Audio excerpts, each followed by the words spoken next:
Look, I'm going to be straight with you right from the beginning. I tried every productivity hack when I came out of my drug fog because I realized that I had such huge deficits that I had to, you know, take action and like figure this stuff out. And I was really desperate. I had a family that I wanted to raise, and so I had a lot of weight on my shoulders. And I tried all the books, all the morning routines, every self improvement shortcut that promised to change my life. And none of it stuck. Early sobriety, it was brutal. Week one, I'd be on fire, crushing it. Week two, excuses started. Week three, back to square one, staring at myself in the mirror, wondering why I couldn't build discipline no matter how badly I wanted it. Then I read a book called The Power of Habit. It was just sitting there with my coffee, the one thing that I did every day without thinking, and it clicked. What if I stopped trying to force habits through sheer willpower? And what if I just attached them to my coffee? That's it. That was the shift.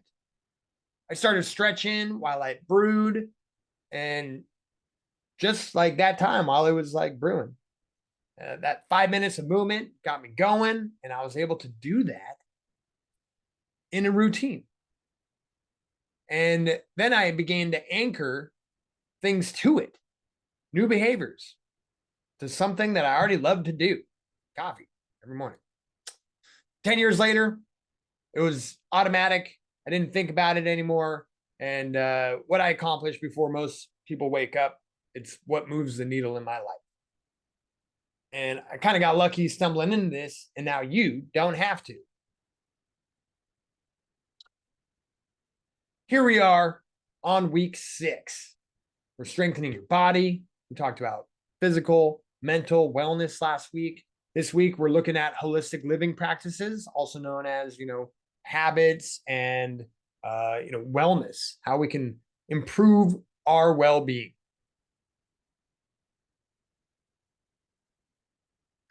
And the guidebook this week talked about the science of small shifts, building through the mess, that victory hour, the 5 a.m. club, and the sustainability system. Now I'm going to just share my experience going through these and why they worked for me.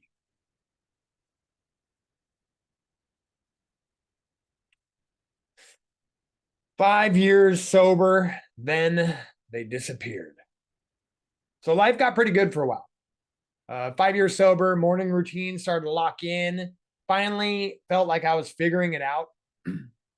I was going to the yoga studio 3 times, sometimes 4 times a week. I was loose and limber and fit, thin. Then my kid was born, and everything, everything got thrown out the window. Sleep schedule, gone, all over the place. Meditation, couldn't even find 10 seconds, let alone 10 minutes. Working out, reading, journaling, all of it stopped. For 3 months, I dedicated everything to my family, which was a beautiful thing. It was necessary, but also it got dark, really dark. My wife and I, we were both stressed out at each other's throats. The littlest thing could just, push us over. And I lost all those habits that I spent years building up. We weren't going to yoga. We weren't, getting any of that stuff. So here's what nobody else will tell you about that moment. It doesn't feel like a temporary setback. It feels like you completely lost yourself. Like all the work that you had done, just gone. And the hardest part was watching the habits die one by one. Sleep was first. That was out the window. We were just had to get up at all times during the night, learn to do the sleepwalking, diaper change. Then meditation, that was gone. I'd used to like meditate for hours, like an hour here, hour there throughout the week. And then my morning coffee ritual, that thing evaporated too, where it all started. And when I knew when that went, that's when I knew I was in trouble. So what I learned in those dark months? I could know every right thing. I read the books, I followed the experts, I built the systems, I had the knowledge. But if I'm not doing the actual work, it means nothing. Philosophy without practice is just expensive entertainment. I knew what to do. I'd done it for a decade, but that knowledge wasn't helping me at 3 a.m. with a screaming baby. It wasn't helping me when I was running on 4 hours sleep for the third straight week.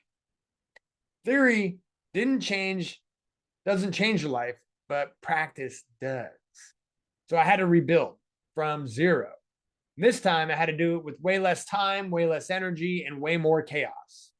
Anybody had a baby? You guys know exactly what I'm talking about. Coming back, though, taught me more than the first build ever did. So let's talk science for a second. You guys read about this in the guidebooks, but this stuff matters. You probably heard about that myth that it takes like 21 days to build a habit, right? Some guru said that somewhere and it spread like wildfire. Well, it's fiction. Real research, actual studies, not motivational Instagram posts, showed it took an average of 66 days to build an automatic habit. Some habits take less, some take more. And then there's 3 distinct phases you go through. Phase 1 are the days 1 through 22. This is called the destruction. You're literally fighting your brain's old wiring. It feels hard because it is hard. It's like mild torture. That's normal. Your brain's tearing down old pathways. They just keep showing up. That's your job. Just keep showing up. Phase 2 is days 23 through 44, and that's called the installation. This is the messy middle. Your brain's confused. Some days feel easy. Others, you completely forget what to do the next thing, and you wonder if it's even worth doing. It is. The confusion means progress. You're on the right track. Then you're in phase 3, days 45 through 66. This is integration. The behavior starts feeling natural. You hit what researchers call the automaticity point. It takes almost no willpower anymore. It's just something that you do. And here's what matters. Everybody wants to quit in phase 2. Everybody. Expect it. When it hits, remember, it's not failure. That's the process. So push through it.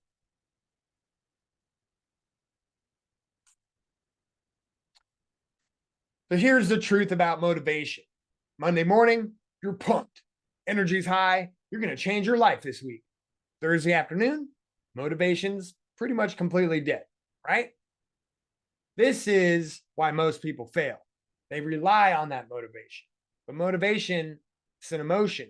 It comes and goes like the weather. Habits are different. Habits are systems.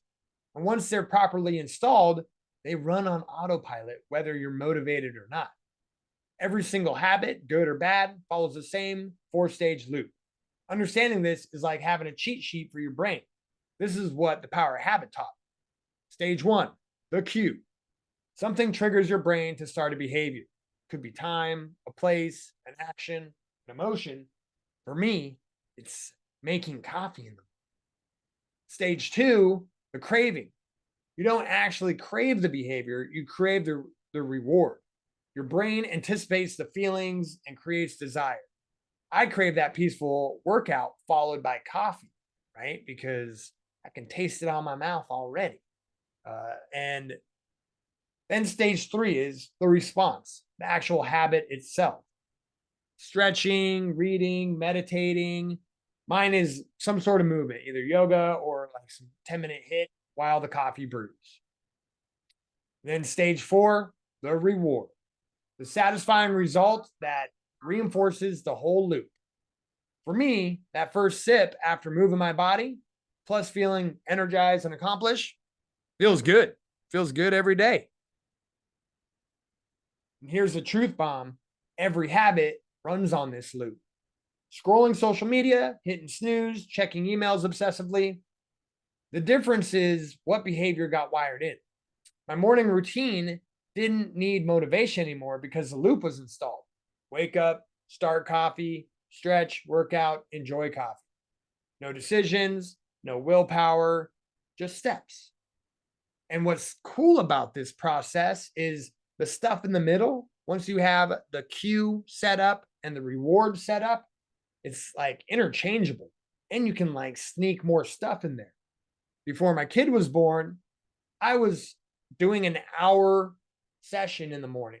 I'd get my coffee started. I wouldn't turn it on. I'd have it all ready to go. Then I'd go and I'd do 10 minutes of meditation, 10 minutes journaling, 10 minutes of stretching, exercise, and then like 10 minutes of reading, some self-help or self-development book, something positive.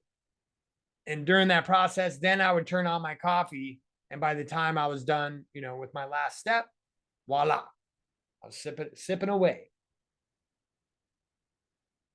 So how do you actually install these loops? It's called habit stacking. This technique literally changed my life because the formula is super simple, like I was just describing. After I have that habit, I will add new habit, not by starting from scratch, but you're just piggybacking on something that already has a well-worn neural pathway. But, and this matters, you have to be specific, not like, oh, I'll, stretch in the morning. It's too vague. Say, after I press start on the coffee maker, I'm going to stretch for 10 minutes. Boom. I'm going to do, 20 push-ups. That precise cue is what makes it automatic because your brain is great at coming up with excuses. I'm sure you're really familiar with that.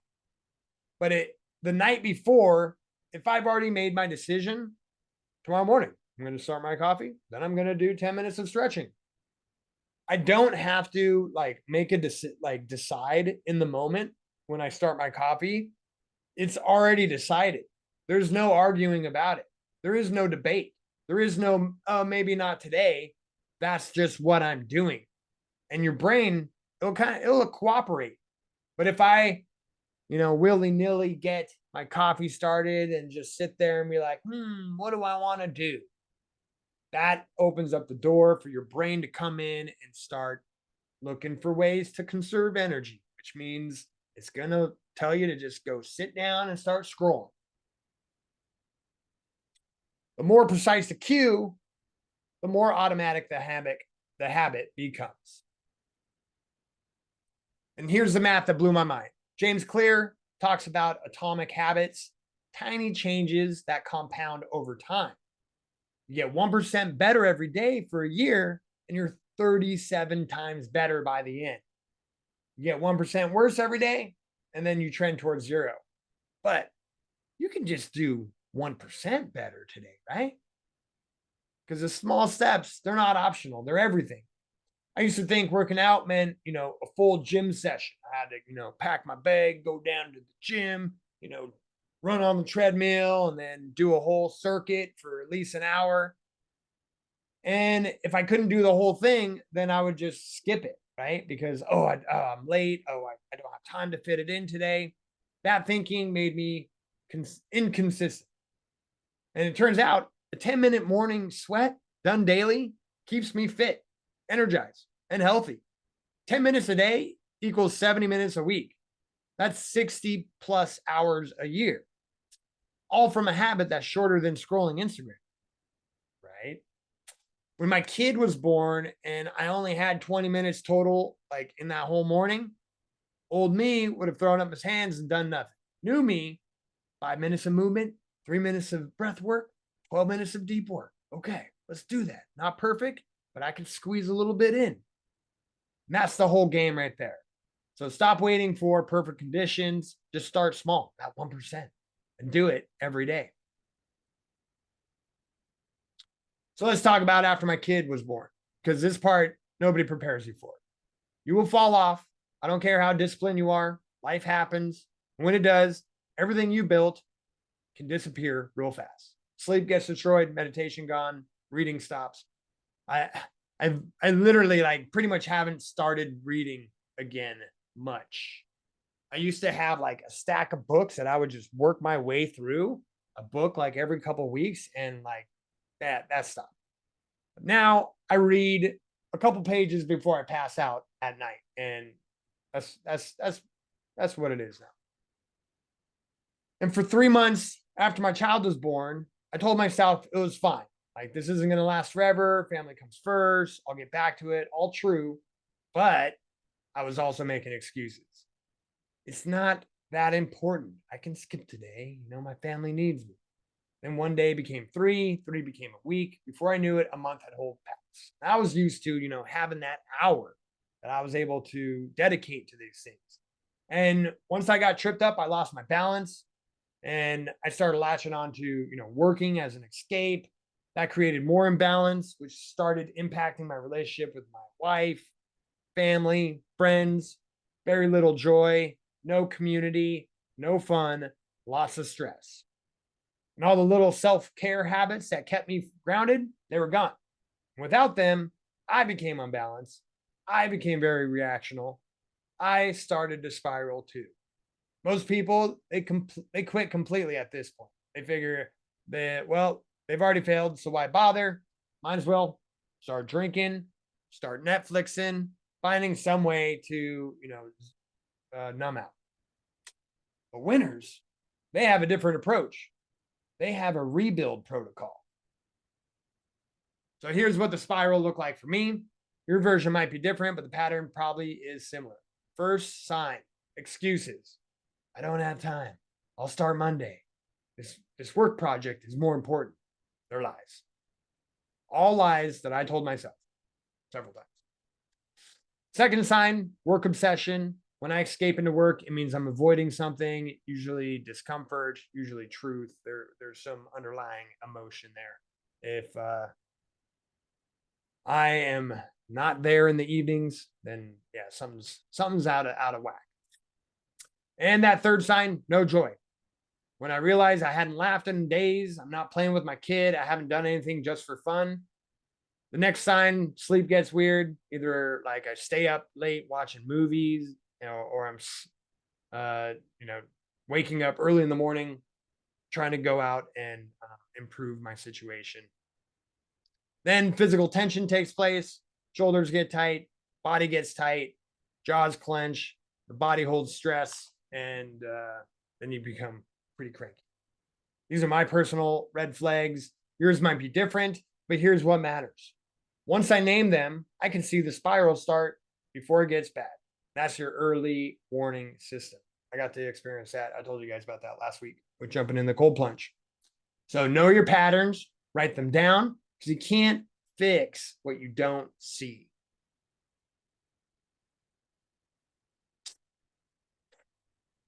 Recovery doesn't start with doing everything perfectly again. It starts with one thing, your anchor. Barely see it in that picture, of course. When I noticed the red flags popping up, I didn't try to like fix my entire life overnight. I picked that one habit, just one, my coffee ritual. That's it. So for those 3 days, I just focused on making my coffee consistently when I got up, the way I used to, slowly, mindfully, not rushing. Sounds small. It is, but small works. And then I added that stretching while the coffee was going. Because what else are you going to do? You're going to go pick up your phone and scroll. You have all day to do that. And that time when you first get up is sacred. So 1 week later, then I added, some meditation before I stretched. Not the full 20-minute sessions I used to do, but just a couple minutes. And slowly you can rebuild, and it restarts every time. Being able to just get into that cue, habit, reward cycle. It's not sexy, doesn't make a good Instagram story, but it works. So let's kill this myth right now. You don't need a full hour at the gym to stay in shape. You don't need perfect conditions to make progress. 10-minute daily workout beats sporadic hour-long sessions every time. I proved this to myself when I had no choice. Kid wakes up early. I only have 20 minutes for work. Chaos starts and, life, and then the whole family's up. Old me, it would constantly say, oh, there's not enough time. I'll just skip it today. But new me, 5 minutes of movement, 3 minutes of breath work, and then running out and just doing, what I can of some focused work, that stuff moves the needle. It's not perfect, but it gets stuff done. And the 10-minute morning sweat done consistently throughout the week keeps me fit, keeps me energized, keeps me sane. If I skip those, I go 3 days, I get super like lethargic and not wanting to like walk around or do anything. And that feels awful.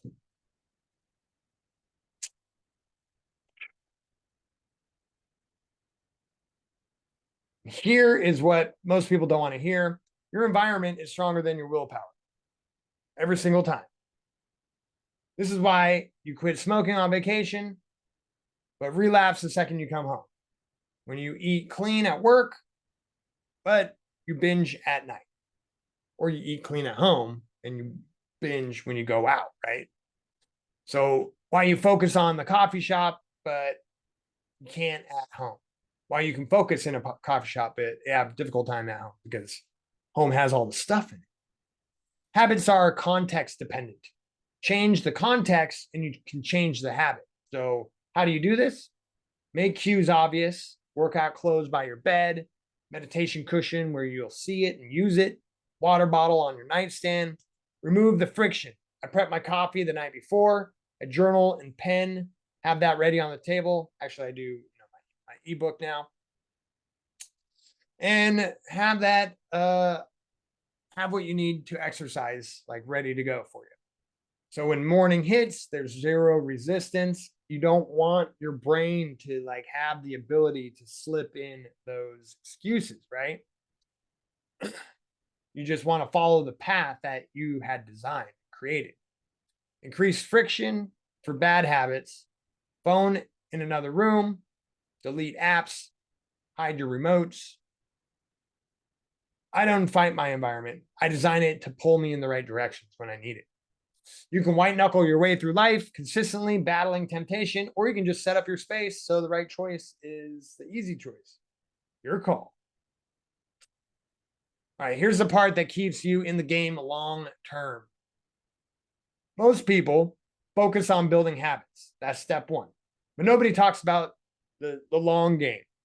How do you keep this going for years, not weeks?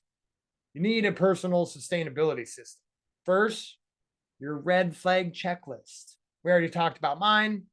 Excuses, work obsessions, no joy, sleep issues, tension, tightness. So write down yours, be specific, know what to look out for. Second, have that recovery protocol ready to go. When you notice those red flags, what's the exact sequence of steps that you take? For me, make sure my coffee ritual's in place and so that my movement's taken care of. Another good one is making your bed.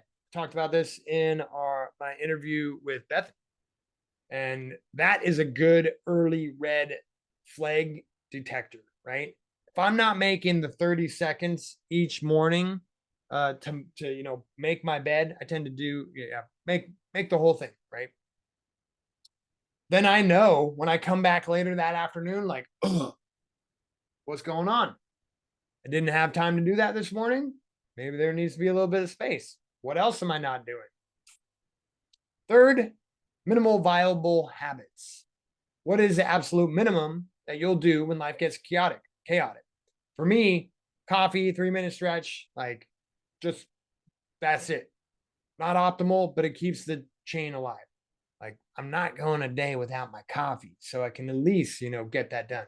And I'm the first one up in the house, so I don't have anybody, asking for my help, distractions, coming to me with problems. So that is like my sacred time, and I have no excuses not to be in full control of it. Fourth, do an annual review. I like to do mine on my birthday. My birthday is coming up this in November. So here I like to look back on the year, right? Because so almost at the end of the year. So I review and track, where am I at in my life? I usually do kind of a circle graph with breaking up with different categories of, habits, relationships, finances, and then figure out, how do I feel that went this year? And if it's lacking, then I, start making some plans. And then in December is when I like plan forward, pretty like New Year's. I like to do this with my friends and family just to, get other people in on it. But then that's when I'm like, all right, this is where I'm heading for the year. I want to get this done. I want to get this done. Right. I already thought about that on my birthday. So usually have a pretty clear indication where I want to go, knowing what worked, what didn't, and being able to track what I'm proud of. Quarterly check-ins every 3 months. I try to do it every month. Like I put it in the calendar for every month, but it doesn't happen.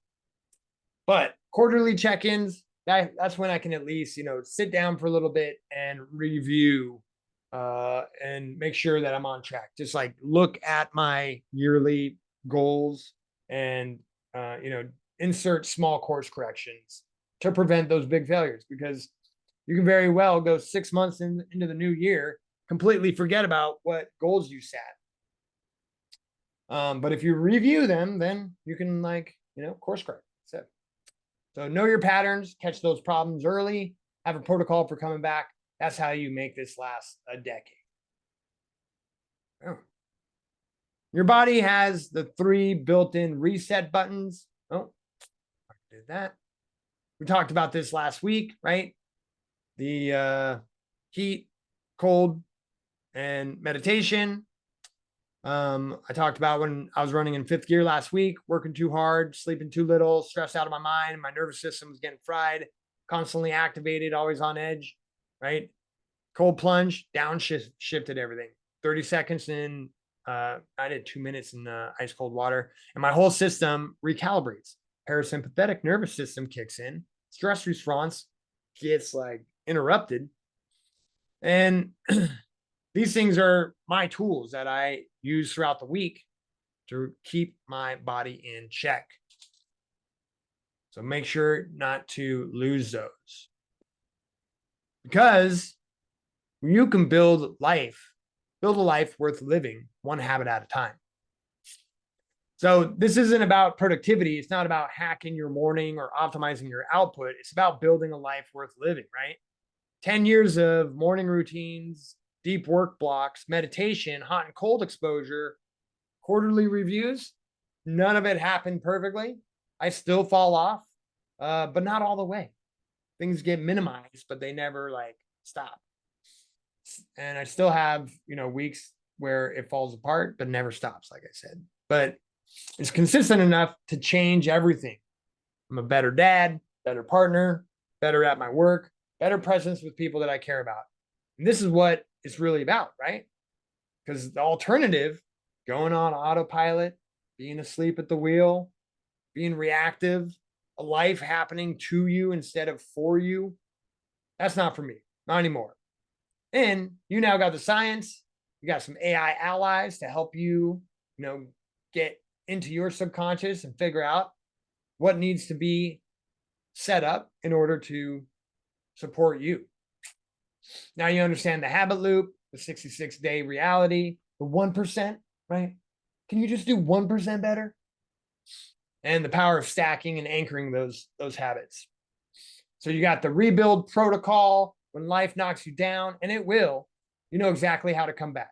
You got the long game system, red flags, recovery protocol, sustainability frameworks. Now there's only one question left. Will you actually use this stuff? Because you can go back to hoping motivation shows up, trying to force yourself through willpower, starting strong and quitting by week 3, or you can install a system that works whether you're motivated or not. You can wait for perfect conditions, or you can just start with something small right now with what you got. You can quit when life gets hard, or you can have a protocol for coming back. That's what I know after all these years. The person you became through this process is worth every bit of effort. Someone who keeps promises to themselves, someone who creates their life instead of just surviving it, that person is already inside of you. You just need to use the right system to come out. So pick your anchor habit today, stack one teeny new behavior into it, 1%, and do it for 7 days. And come back, tell the community that what it changed. Now go build something that lasts.